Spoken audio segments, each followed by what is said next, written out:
அந்நாட்களிலே ராஜாக்கள் தங்களுக்கு பக்க பலமாக மந்திர ஆலோசனைக்காரர்களை, பிரமாணங்களை அறிந்தவர்களை தங்களுக்கு வைத்திருப்பார்கள். இந்த நாட்களில் கூட நம்ம பார்க்குறோம் இல்லையா, நம்முடைய அரசியல்வாதிகள் மந்திரவாதிகளையும் இப்படிப்பட்ட சந்நியாசிகளையும் தங்களோடு வைத்திருக்கிறதை நம்முடைய நாட்களிலேயும் நாம் பார்க்கின்றோம்.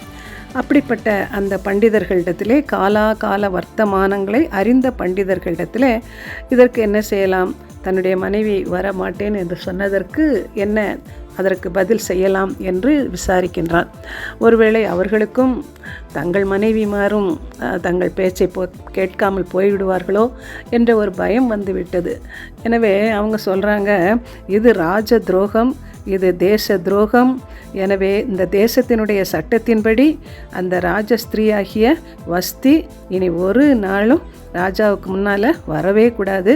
அவள் ராஜாவுக்கு மாத்திரமல்ல, சகல நாடுகளிலும் உள்ள சகல பிரபுக்களுக்கும் சகல ஜனங்களுக்கும் கூட அவள் அநியாயம் செய்து விட்டாள் என்று அங்கே சொல்லிவிடுகிறார்கள்.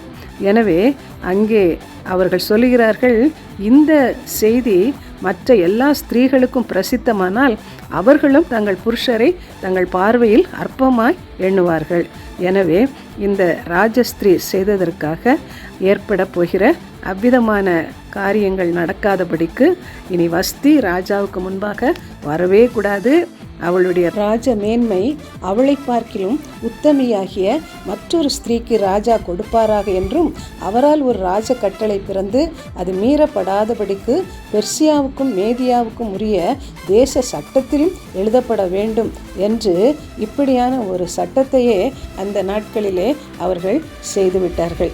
எனவே இந்த நாட்கள் இந்த வஸ்திக்கு ராஜ மேன்மை தன்னை விட்டு போகிற ஒரு காரியம் ஏற்படுகிறது.